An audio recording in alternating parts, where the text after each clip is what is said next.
శ్రీమాత్రే నమ. జయ గురు దత్తాత్రేయ నమ. ఈ వీడియోలో మనం 2025వ సంవత్సరం మే నెల మాస ఫలితాలు వృశ్చిక రాశి వారికి ఏ విధంగా ఉంటాయి అని పరిశీలించినప్పుడు, మరి ఈ రాశి వారికి ఈ నెల ప్రారంభంలో రవి 6వ స్థాన సంచారం కంపల్సరిగా వృత్తిలో విజయం లభిస్తుంది. విద్యార్థులు ఇంటర్వ్యూల్లో పోటీ పరీక్షల్లో కంపల్సరిగా మంచి ర్యాంకు సాధించడం జరుగుతూ ఉంటుంది. ప్రభుత్వ వ్యవహారాలు, ప్రభుత్వ కార్యాలయంలో మీకు ఏమైనా పనులున్నా ఈ సమయంలో అవి మీకు అనుకూలంగా నెరవేరే అవకాశం ఉంది. కోర్టు తీర్పులు, జడ్జిమెంట్లు లాంటి మీకు అనుకూలంగా రావడం జరుగుతూ ఉంటుంది.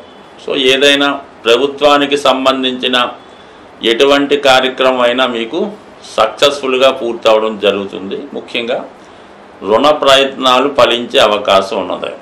అయితే ఆరోగ్య విషయంలో కొద్దిపాటి జాగ్రత్త మాత్రం తప్పనిసరిగా తీసుకోవలసి ఉంటుంది. ఇక ఈ నెల 14 తర్వాత రవి 7వ స్థాన సంచారం జీవిత భాగస్వామి యొక్క హోదా పెరుగుతుంది. వృత్తిలో ఇద్దరూ బిజీగా ఉండడం వల్ల పరస్పరం కష్టసుఖాలు చెప్పుకోవడానికి కూడా ఖాళీ ఉండకుండా ఉండే అవకాశం ఉంది. బట్ ఏదో కారణం వల్ల టెంపరీగా తాత్కాలిక ఎడబాటు భార్యాభర్తల మధ్య రాబోతుంది. ఇక వ్యాపార భాగస్తులతో విభేదాలు తప్పనిసరిగా వచ్చే అవకాశం ఉన్నది. సరే, ఇంకొక ముఖ్యమైన మార్పు ఈ నెలలో మరి 7వ స్థానంలో సంచరిస్తున్నటువంటి గురువు ఈ నెలలోనే 15వ తారీఖు నుంచి 8వ స్థానంలోకి వెళ్ళబోతున్నాడు. ఇది చాలా వరకు కొంతమందికి, అంటే ఆధ్యాత్మిక రంగంలో ఉన్న వాళ్ళకి, ప్రతిఫలం ఆశించకుండా సేవాభావంలో ఉన్న వాళ్ళకి చాలా వరకు గురువు అనుకూలిస్తాడు. అంటే 4, 8, 12 భావాలు యాక్టివేట్ చేస్తాడు. ఒక విధంగా ఇది మోక్ష స్థానానికి కారణమవుతుంది. ప్రశాంత జీవితం గడుపుదాం అనుకున్న వాళ్ళకి అనుకూలంగా ఉంటుంది. అయితే మిగతా వాళ్ళకి, ఉద్యోగ వ్యాపారంలో ఉన్న వాళ్ళకి, విద్యార్థులకి ఫెయిల్యూర్ తప్పకపోవచ్చు. అంటే గొప్ప అవమానాన్ని ఎదుర్కోవాల్సి ఉంటుంది. ఇది కొంతమందికి ఉద్యోగంలో భంగం రావచ్చు, ఉపాధి అవకాశాలు కోల్పోవడం కూడా జరిగే అవకాశం ఉన్నది. కాబట్టి సాధ్యమైనంత వరకు ఏదైనా పదవి జాగ్రత్తగా కాపాడుకోవాల్సి ఉంటుంది. అయితే ఆర్థిక పరంగా బాగుంటుంది. 8వ ఉన్నటువంటిది ధనకారకుడు అవటం వల్ల మంచి ధనయోగాన్ని ఇస్తాడు, ఆకస్మిక ధనలాభాన్ని ఇస్తాడు. ధనస్థానాన్ని వీక్షించడం వలన కుటుంబంలో శుభకార్యాలు లాంటివి జరిగే అవకాశం ఉంది. కుటుంబ అవసరాలకి ధనం రావడం జరుగుతుంటుంది. అంటే ఇప్పుడు 8వ గురువు వచ్చాడు అనుకుంటారు, సాధారణంగా ఉద్యోగం రిటైర్మెంట్ అయ్యాడు, లేదంటే ఉద్యోగం రాజీనామా చేసాడు, లేకపోతే ఉద్యోగం పోయింది, మనకి పిఎఫ్, ఆ పెన్షన్, ఆ డబ్బులు లంసంగా ఒకేసారి లక్షల్లో రావడం వల్ల ఇలాంటి శుభకార్యాలు జరిగే అవకాశాలు కూడా ఉంది. కాబట్టి ఏదన్నా నెగిటివ్ పాజిటివ్ రెండు కూడా జరుగుతుంటాయి. గురువు ఏ ఫలితం ఇచ్చినా కూడా ఫైనల్గా దాంట్లో మంచి జరుగుతూ ఉంటుంది. అందుకని పెద్దగా భయపడక్కర్లేదు. అయితే కొద్దిగా డయాబెటిక్ లాంటి దీర్ఘ వ్యాధులతో ఉన్నవారు, మరి ఎక్కువ వయసు ఉన్నవాళ్ళు, అంటే సుమారుగా 72 సంవత్సరాలు పైబడిన వారు మాత్రం ఆరోగ్యపరంగా 8వ గురువు జరిగే సమయంలో జాగ్రత్త పడవలసి ఉంటుంది. ఇక మిగతా గ్రహాలు పరిశీలించినప్పుడు కుజుడు ప్రస్తుతం భాగ్యస్థానంలో ఈ నెలంతా సంచరిస్తూ ఉంటాడు. ఇది కూడా ఈ రాశి వారికి అదృష్టాన్ని కలిగిస్తూ ఉంటుంది. అంటే భూములు, స్థిరాస్తులు కొనాలనే మీ యొక్క ఆశయం నెరవేరుతుంది. పిల్లల్ని విదేశం పంపాలనే మీ జీవితాశయం కూడా నెరవేరే అవకాశం ఉంది. అంటే అధిక ధన వ్యయం జరుగుతూ ఉంటుంది. కొన్ని సందర్భాల్లో కుటుంబ సభ్యులతో విభేదాలు వచ్చే అవకాశం కూడా ఉంది. మీరు స్వతంత్రంగా తీసుకునే నిర్ణయాలు మీ కుటుంబ సభ్యులకి నచ్చకపోవడం వల్ల ఏదో విధంగా ప్రత్యక్షంగానో పరోక్షంగానో కొన్ని విమర్శలు ఎదుర్కోవాల్సి ఉంటుంది. బట్ ఇది పక్కన పెడితే ముఖ్యంగా మరి ఈ నెలలో మారబోతున్నటువంటి రాహువు, కేతువు, మరి ప్రస్తుతం కేతువు 11వ స్థానంలో ఉంటూ ఎవరో ఒకళ్ళ సమయానికి మీకు సలహా ఇస్తూ ఉండేవారు. ఈ 18వ తారీఖు నుంచి కేతువు దశమంలోకి వెళ్తాడు.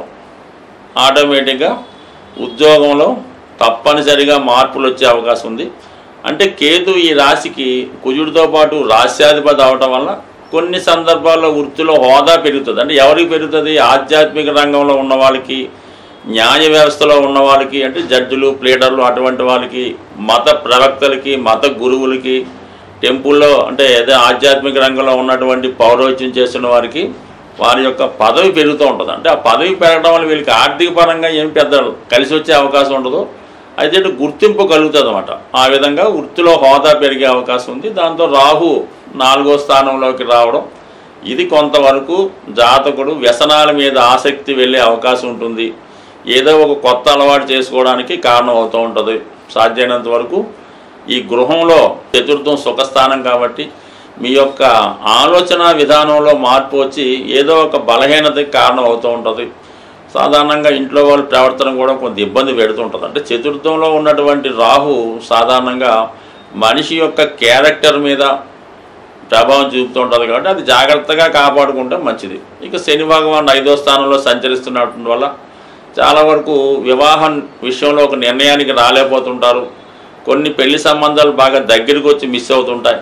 బట్ ఇదే same time speculation, share market, జోదం లాంటి వాటిలో ఎట్టి పరిస్థితుల్లో కూడా పాల్గొవద్దు. అయితే అదృష్టం ఏంటంటే స్త్రీలకు ఇది అనుకూలంగా ఉంటుంది. శుక్రుడు అక్కడ ఉచ్చులో ఉండి శని భగవానుడితో కలియడం వల్ల 100% ఈ రాశిలో ఉన్నటువంటి స్త్రీలకి కానీ, మీరు మగవాళ్ళంటే మీ భార్యకి కానీ, మీ కుటుంబంలో ఒకరికి కానీ కంపల్సరిగా మంచి హోదా కలిగినటువంటి ఉద్యోగం లభించే అవకాశం ఉంటుంది. వాళ్ళకి వ్యక్తిగతంగా కూడా గుర్తింపు వచ్చే అవకాశం ఉంటుంది. ప్రస్తుతం మనం మే నెల ఫలితాలు తెలుసుకుంటున్నాం కాబట్టి ఏదైనా ముందుగా ప్లాన్ చేసుకొని ఈ శుభ కార్యక్రమాలు, ఈ వ్యాపార ప్రారంభాలు ఇటువంటివి ఉన్నవాళ్ళు ఏమవుతుందంటే జూన్ నెల 10వ తారీఖు నుంచి జూలై 8వ తారీఖు మధ్యలో సుమారుగా నెల రోజులు ఈ గురుమౌఢ్యమి రావడం జరుగుతుంది. ఈ గురుమౌఢ్యం జరిగినప్పుడు సాధారణంగా వివాహాలు చేయడం కానీ, శుభకార్యాలు, కొత్త వ్యాపారాలు, గృహప్రవేశాలు లాంటివి సాధ్యమైనంత వరకు చేయకుండా చూడవలసి ఉంటుంది. అంటే మొత్తం మీద ఏంటంటే మనకి జూన్ 10వ తారీఖు నుంచి జూలై 8వ తారీఖు మధ్యలో అంటే ఏదైనా వివాహం కొరకు దానికోసం ప్లాన్ చేసుకున్న వాళ్ళు ముందుగా తెలుసుకుంటారని ఇది కొంతవరకు మీకు సూచనగా చెప్పడం జరిగింది.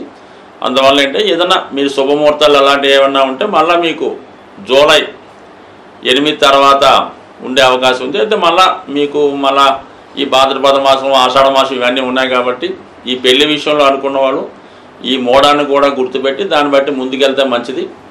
బట్ దాని తర్వాత ఏంటంటే మరి ఈ నెలలో మేజర్ గ్రహాలు మారుతున్నాయి కాబట్టి అందులో ముఖ్యంగా గురువు మారినా పెద్ద ఇబ్బంది ఉండదు.